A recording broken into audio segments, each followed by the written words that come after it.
You talked about how upbringing influences, our how we think about spending, which is so true. Yeah. Do you also see cultural differences?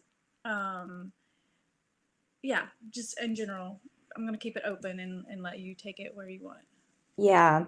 So one of the reasons why I really love fashion, even growing up, not necessarily from the trend perspective, but just in my own childhood, growing up Asian American Muslim woman, I saw so many different interpretations of dress and the borrowing of cultures or cultures coming together. So, for example, I come from a Pakistani background. There's a lot of color. There's a lot of emphasis on beautiful fabrics and textiles and jewelry. And so I saw that, but it was a stark contrast to the more mainstream American blue jeans, especially when you're a young student, everyone's wearing black hoodies or blue. Like we don't really venture outside of that too much. And so I saw that contrast there. And that's what kind of led me to become more interested in why people dress the way they dress. But what I found is that culturally, there are certain backgrounds or regions of the world where the way we dress means different things, right? So the way we dress can be influenced by the people we've observed. So my mom was always well put together because to her, presentation mattered when you go out in the world. It was a matter of self-respect and being respectful to others by showing up in a way where you took time and effort before coming to their event, right? For example. So, it's the people we see. Culturally, I think faith influences it. I think what we've seen or what we have access to. So, if you are coming from, for example, that Asian background, you do have access to a lot of textiles, different things that we may not see here in the United States regularly, fabrics, colors, all of these things were pulling from that background and that experience. And so when it comes to spending, right, based on culture, some come from a more egalitarian culture where we are all equal.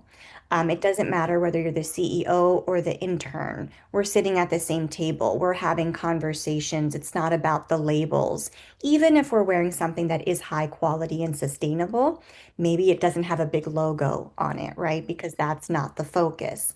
Whereas in certain cultures, really being mindful of those logos and brands and luxury is actually a form of, it professionally speaking, it's a way to say, hey, I am here. I am present. I am detail oriented. I'm a leader. I'm successful. And that is being reflected in the way I'm dressing, in the products I'm purchasing, in the car I'm driving, and the way I have my home, the people I surround myself with, the places I'm dining, right? All of these kind of come together. And so I think culture plays a huge influence on how much we value it and what we value it for.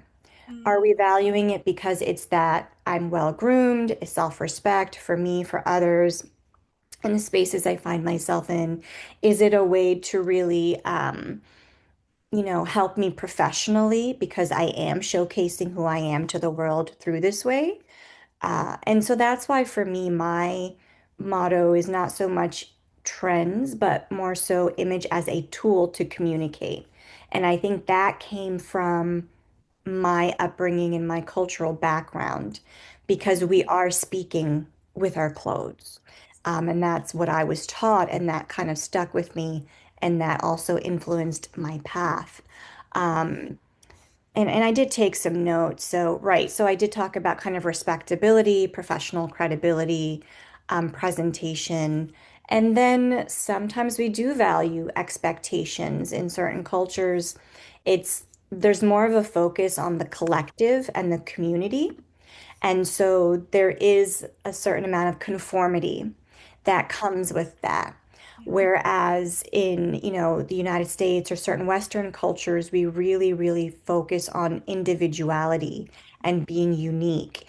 And so standing out is actually encouraged versus, someone who would say, no, no, no, it's about the collective, it's about the community, it's about, conforming in that way. And so I think that idea of individualism versus collectivism definitely can come from cultures and it influences how people are purchasing and what they're wearing. Hmm. I couldn't agree more.